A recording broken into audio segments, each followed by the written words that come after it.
At the time of her passing in 1989, Lucille Ball had very few people by her side. Her final years were spent in a state of excruciating loneliness, despite the fact that she had once been able to command 44 million people every Monday night. Even though she had hired servants, her palaces were deserted.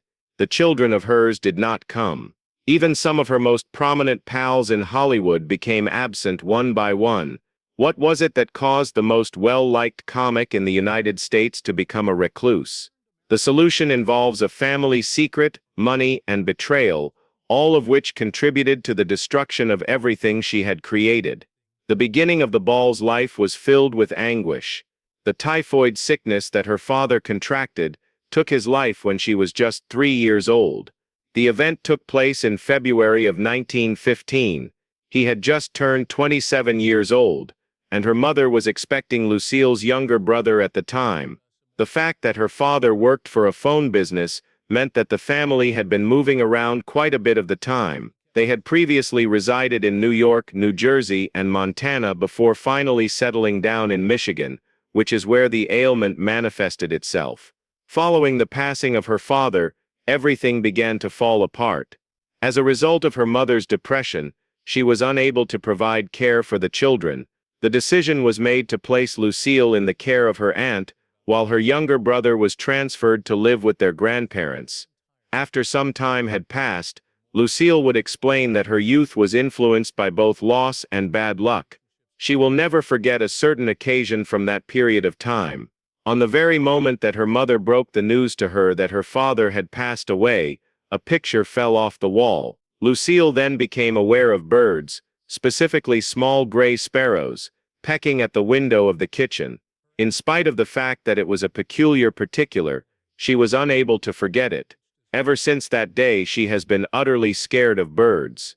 Even when she was an adult, photos, drawings, and anything else that brought back memories of her loved ones were the things that she treasured the most. Regardless of how famous she grew, she never stayed in hotel rooms that included paintings or wallpaper depicting birds. This dread remained with her till the very end of her life. The catastrophe struck once more just as everything were beginning to calm down. Around the age of 12, Lucille was involved in an accident that occurred in the backyard. Using a .22 rifle, her stepfather had created a secure environment for her to practice shooting targets. He took the regulations very seriously and only allowed the children to shoot in the direction of an empty field. A young boy from the neighborhood, who was just 8 years old at the time, showed there when he was not allowed to be there. When the boy abruptly sprang up, he was struck by the bullet being fired by another child who was also being shot. He suffered a lifelong paralysis as a result of the impact to his spine. His family filed a lawsuit and prevailed. Everything, including their home, their furniture, and even their insurance, was taken away from Lucille's family. Due to the overwhelming feelings of shame, her grandfather never worked again. They were not allowed to remain in the town. A single mishap, according to Lucille, was the catalyst that ruined their lives together as a family. Later, yet another storm arrived. Although she was just 14 years old at the time, Lucille Ball fell in love with Johnny DeVita, a local troublemaker who was 21 years old. It did not sit well with her mother in the least. Consequently, she made a courageous decision by scraping together the meager funds she had and sending her daughter Lucille to a prestigious acting school in New York City. She did this in the hope of preventing her daughter from going down the wrong path. It did not go as planned. Even though Lucille and Bette Davis were both enrolled in the same class, their destinies couldn't have been more different from one another.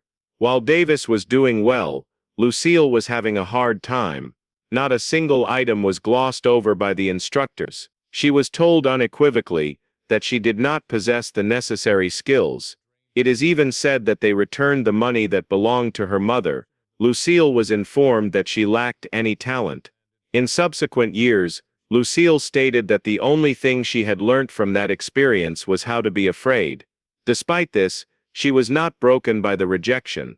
They started a fire. When she returned to New York in 1928, she was still pursuing her ambition, and was eager to show everyone that they were incorrect. On the other hand, just as things were beginning to make sense, she became ill with rheumatic fever. It was a powerful blow. She was unable to move at all, let alone perform, for a period of 2 years. It was during the years when she should have been building her profession that she was unable to leave her bed and watch time pass by. The vast majority of individuals would have given up. Neither did Lucille. She gave herself time to reflect on everything that the instructors had stated, but rather than giving up, she became more determined. Following her full recovery, she returned to work more focused than she had ever been before. Around the same time, she succeeded in landing a modeling job with Hattie Carnegie, a fashion designer. It was a significant event. Despite the fact that Carnegie saw something in Lucille, he insisted on making a significant adjustment. The coloring of her brown hair had to be bleached blonde. There was no hesitation on Lucille's part. She transformed her appearance, learnt how to handle herself in elegant gowns, and drank up everything there is to know about elegance. It was a whole new kind of instruction, one that acting school never provided her with. In spite of the fact that she was still daydreaming about performing on stage, modeling helped her hone her movements, her appearance, and her ability to hold an audience without uttering a single word. She put that polish to use when she resumed her pursuit of acting gigs. It was not a glamorous situation. When Lucille was in her 30s and early 40s, she would take whatever she could get her hands on. Slapstick comedies, forgettable protagonists, and background roles are all examples. She appeared in more than 75 films, but she was never really able to make it to the top. Hollywood labeled her the Queen of the Bs, and though she joked about it calling herself the Queen of the B+s, it stung no matter how hard she worked. The studios tried to fit her into boxes that didn't quite suit her flapper glamour girl comic sidekick. Still she kept going. But they gave her something even better. Experience. She learned every corner of the business, figured out what worked and what didn't, and slowly built the skills that would one day let her take over the screen, not as someone else's of a star, but on her own terms. On the set of the film Too Many Girls, which was being produced in 1940, Lucille Ball was introduced to Desi Arnaz. She had already established herself as a widely recognized actress, while he was a young bandleader who was just beginning his career in Hollywood. As soon as they came face to face, something clicked. Desi approached her directly, and inquired as to whether or not she was familiar with the rumba dance. After that, he demonstrated a few steps to her and told her, "I can teach you how to dance quickly, but only if you come out with me tonight." This was Lucille's problem. After some time had passed, she stated that she had never experienced such a rapid fall in love. Desi was extremely pleasant, gorgeous, and brimming with vitality. The sparks were immediately recognized by the individuals who were working on the movie. Some even began placing wagers on the length of time that the relationship would last. Although it appeared to be too quick and too intense to be genuine, Lucille was unable to walk away from it. She mentioned that he gave her a little bit of a fright. Because he was wild and unpredictable, she was even more drawn to him than she already was. Following the conclusion of the film, they continued to keep things going by making many pricey long-distance phone calls. According to Lucille's estimation, she spent approximately $29,000 just chatting to him. After a few months had passed, in November of 1940, they came to New York together. In the meantime, Lucille was conducting an interview for a magazine while Desi was playing at a theater. During that interview, she described their connection, and stated that it would never be successful on any level. However, later on that day, after a disagreement regarding Desi's relationship with another lady, she arrived at his residence in an angry state. That disagreement came to an unexpected conclusion. Desi made a proposal to her to marry me.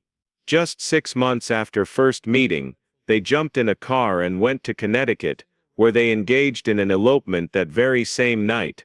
Quite a few people were taken aback by their nuptials. During the 1940s, Hollywood did not treat interracial couples with any kindness. It was believed by studios that a Cuban man and a white woman could not function together, either on or off screen. Lucille's desire to bring her radio show to television was met with resistance from CBS, when she requested that Desi play the role of her husband. This occurred several years later. In spite of the fact that they did not believe the audience would embrace it, Lucille remained steadfast. As I reflect on the past, she described their elopement as the most courageous thing I had ever done. Everyone who knew her believed that it wouldn't last. According to her, they gave it a period of 6 months, I gave it a few of weeks. However, shortly after the honeymoon, problems began to appear in the relationship. Because of his band, Desi went on a lot of trips. As Lucille was getting ready for work, he was out late doing performances, Lucille was up early. They were only a few minutes apart in time. Then there were the more fundamental problems. The world in which Desi had grown up was one in which cheating was not really considered to be wrong. It was when he was only 12 years old that his own father had led him to a brothel. He was under the impression that sleeping around did not indicate that he was emotionally unfaithful to Lucille, yet it was a traumatic experience for Lucille. Add to it the fact that his drinking issue was getting worse, and the fissures in their marriage began to manifest themselves. Not even before they tied the knot, she had been cautioned by others. From one coast to the other, Desi was known to women all over the country. By 1944, after only 4 years of service, Lucille had been through enough. She submitted a petition for divorce. The fights between them were loud, and did not stop. Lucy, their daughter, later stated that she had a childhood that was filled with yelling. However, despite the fact that the paperwork was filed, Lucille and Desi were unable to remain apart. During what some people referred to as a fireful reunion, they got back together. This wasn't the last time they would fall out of love and try to start over. The pattern was established. Despite this, they had one more suggestion. They became more distant as a result of their work. Perhaps if they worked together, it would help them stay together. In the year 1950, CBS had the intention of adapting the well-known radio program My Favorite Husband by Lucille Ball into a television series. But they were taken aback by Lucy. She stated that the only way she would agree to do it was if her own husband Desi Arnaz also played the role of her spouse on the show. The notion was not well received by the network. Desi was of Cuban descent, his accent was quite accentual. In addition, they were under the impression that viewers in the United States would not accept him as the husband of an all-American woman. As of that moment, racial marriages were not frequently seen on television, and in many states in the United States, they were still illegal. However, Lucy did not back down. In order to demonstrate that they could work together as a team, she and Desi put together a live stage act, and they toured the country performing comedy bits and musical performances. Audiences loved them, critics loved them, and their chemistry was undeniable. The tour was such a hit that CBS finally gave in and agreed to cast Desi. While it was not an easy task, CBS wanted to film the show in New York, which is where the majority of television shows were produced. But Lucy was adamant about staying in Hollywood. That decision altered television in an irreversible way. In collaboration with the producer Jess Oppenheimer, Desi contributed to the development of a novel method of filming in front of a live studio audience by utilizing 3 cameras simultaneously. It was dangerous. They needed to choose a studio that was capable of adhering to safety regulations, while also accommodating an audience. By the end of the day, they located one in Hollywood, and with the assistance of CBS, they set it up. This manner of filming resulted in a significant deviation. The actors were able to execute scenes in a continuous manner, much like a play, rather than having to repeatedly stop and start the performance. Additionally, it was able to collect genuine laughter and responses from the crowd. In addition to that, Desi requested that they utilize high-quality 35mm film, rather of the fuzzy tape that the majority of shows were using at the time. The choice that was made turned out to be brilliant. A reduction in remuneration was made available to Lucy and Desi in exchange for the ownership of the episodes through their firm, Desi. I Love Lucy was one of the first major syndication success stories, because the episodes were filmed in such high quality that they could be re-aired for decades. This made the show one of the first huge success stories. In 1952, the performance encountered yet another obstacle. It was discovered that Lucy was expecting their second child. The act of showing or simply mentioning pregnancy on television was regarded as sexually inappropriate at that time period. CBS and Philip Morris, the show's sponsor, were not pleased with the situation. They informed Desi that it was not possible to display it on stage. Once more, however, Lucy and Desi maintained their resolve. They were not interested in concealing her behind props, or fully avoiding the subject matter. Rather than that, the authors devised a smart solution to the problem. Include the fact that she is pregnant in the narrative, but avoid using the word pregnant. For example, they used phrases like with child, or about to have a child. In one of the episodes, the French word enceinte was even used. In order to ensure safety, the script was reviewed by religious authorities.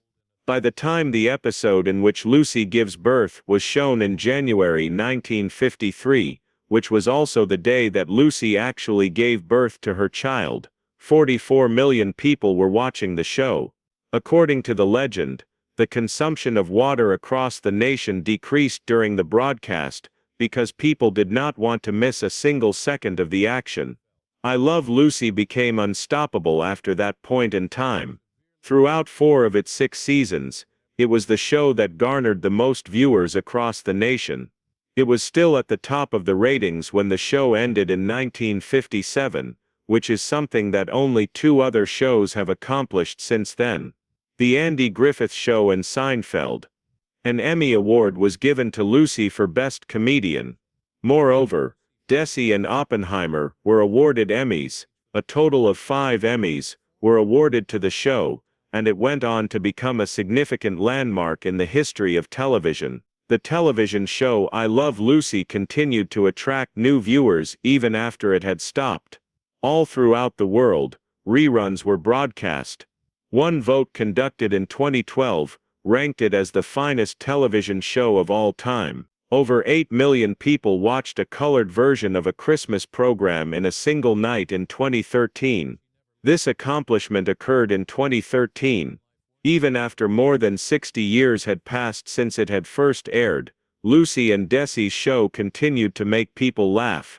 In the background, the couple established their own production firm, which they called Desilu Productions. Within a short period of time, it became the most successful independent television studio in the nation. For a total of $6 million, they acquired RKO Studios, and immediately began creating television shows, such as The Untouchables, The Andy Griffith Show, and The Dick Van Dyke Show. At the beginning of it all, there were 2 people who wanted to remain close to one another, and believed in what they were constructing. As of 1960, however, Lucy and Desi's marriage had come to an end. Everyone was taken aback by the subsequent events that took place. As a result of Lucy's purchase of Desi's shares for $2.5 million, she succeeded Desi as the head of Desilu. There had never been a woman in charge of a major Hollywood studio until that time. A great number of individuals had doubts about her. They mentioned that she was merely a comic, and not a successful businesswoman. On the other hand, Lucy disproved him. During the time that she was still appearing on The Lucy Show, she went through the process of making difficult executive decisions, managing large budgets, negotiating deals, and planning for the future. She went so far as to establish a syndication company within Desilu, in order to cater to reruns, which was something that nearly no one was considering at the time. In 1966, Lucy pulled off one of the most audacious moves of her life. Star Trek and Mission Impossible were two expensive new series that she gave her blessing to, despite the fact that no one else believed in them. According to her staff, the shows were not only too risky but also too pricey and too odd, followed her instincts. There was a time when she even misinterpreted Star Trek, assuming that it was about famous people going on tour. Despite this, she sensed that it contained something unique, and she was correct. Each show went on to become a classic. With the beginning of 1967, Desilu was once again thriving. Lucy was able to walk away with a large return, and a legacy as one of the most brilliant minds in television after she successfully sold the studio for $27 million. Long before any of that, Lucy and Desi had chosen yet another choice that was not just unassuming, but also revolutionary. Despite the fact that CBS wanted them to film I Love Lucy live in New York, they insisted on remaining in California. They made an offer to reduce their remuneration in exchange for the opportunity to film the event on 35mm. Just that one choice altered the course of events. It made it feasible to use reruns. The syndication market was established as a result of this, and I Love Lucy became a show that would continue to generate revenue for many years to come. Even now, more than 70 years after it was released, it is projected to have grossed more than $700 million. In September of 1953, something occurred that nearly brought an end to Lucille Ball's singing career. First, there was a rumor about it. In a casual manner, one was mentioned on a national radio show that was hosted by Walter Winchell, a gossip reporter. The question was posed when he was waiting for a story outside of Lucille and Desi's home. On the same day, the Los Angeles Herald-Express published a massive headline in red ink that read, "Lucille Ball named Red." Many more newspapers quickly picked it up. Suddenly, the most popular comedian in the United States, who also happens to be the star of the show that has the highest viewership on television, was being referred to as a communist. This was not merely idle chatter. When I was growing up, having any connection to communism might be fatal to your life. It was happening that people were being blacklisted and losing their jobs. A total of 44 million people watched I Love Lucy. Millions of dollars had been invested by the sponsors in it. And at this point, everything was hanging in the balance, as a result of something that Lucille Ball had executed nearly 20 years previously. It was not because she believed in communism that she registered to vote as a communist in 1936, rather she did so otherwise. The reason she did it was to bring joy to her granddad. In addition to being a supporter of workers' rights, he had brought her up. The goal of her efforts was to maintain harmony within the family. But at this point, the decision was beginning to come back to haunt her. During her meeting with a government investigator, she detailed all that had occurred. Despite her fear, she was genuine. Indeed, her name had been mentioned once before, but she claimed that she had never been involved in any kind of communication. During the 1930s, it was said that there was a gathering that took place in her residence. Lucille expressed that she was completely unaware of the situation. She was supported by her brother as well. Both of them stated that they did everything for the sole purpose of making their grandfather happy, and not because they were members of any political movement. Desi Arnaz was not lying around doing nothing while Lucille was struggling with the anxiety that she would lose everything. He took some kind of action. He welcomed the reporters into their home, sat them down, and detailed everything that had transpired in such a detailed manner. According to him, Lucille was not a communist, and had never been one in the past. Now, however, he did not stop there. He did something even more audacious during the production of the first episode of the new season, which took place with reporters sitting in the audience, and tension coursing through the air. They were able to hear Desi speak from the stage. He informed them that he had called someone, and that there was someone on the line right now. Then he brought the phone to the microphone, and held it there. "My name is Jay." He was the chief of the Federal Bureau of Investigation, Edgar Hoover. On top of that, Hoover made it abundantly apparent. There was no communist in Lucille Ball's life. The audience erupted in cheers instantly. The atmosphere in the room was electrifying. Within the eyes of the entire nation, Desi had successfully cleaned her identity. However, there was one more thing that he wanted to express. He looked around at the throng, and added, "Now I want you to meet my favorite redhead." His voice was shaking before he made the statement. "Only her hair is red, and that is the only thing about her. Moreover, even that is not a valid argument. That was a good joke." The stress finally burst. With tears in her eyes, Lucille moved into the spotlight, and took the attention. The audience erupted in applause. Lucille Ball was honored with the title of Woman of the Year. Not long after that, the White House extended an invitation to her and Desi to join them for supper. The controversy had almost completely ruined her life. Together, however, they were able to turn things around by being honest, being courageous, and having a little bit of humor. Following the lengthy and agonizing divorce that she experienced with Desi Arnaz in 1960, Lucille Ball had no intention of getting married again. 49 years old, exhausted, and utterly heartbroken. What changed, however, was a single night spent in New York. Her buddy arranged for her to go on a blind date with Gary Morton, a comedian who performs in nightclubs. The date took place at a pizza establishment, and Lucille was having a performance on Broadway at the time. Although not exactly glamorous, it was successful. Compared to Lucille, Gary was 13 years younger, and he asserted that he had never watched the show I Love Lucy. On Monday evenings when it was broadcast, he was always actively working. Quite frankly, Lucille was impressed by it. This indicated that he was not awestruck by her fame. A year and a half after they first started dating, they finally tied the knot. There were barely about 40 people present at the event. Nevertheless, when they exited the chapel, there was a large audience waiting outside already. There was a lot of cheering, and Lucy was doing well. After some time had passed, Lucille wrote letters in which she couldn't stop gushing about how content she was. Gary, according to her, was a caring, witty, beautiful, and kind person. Good fortune to have located him.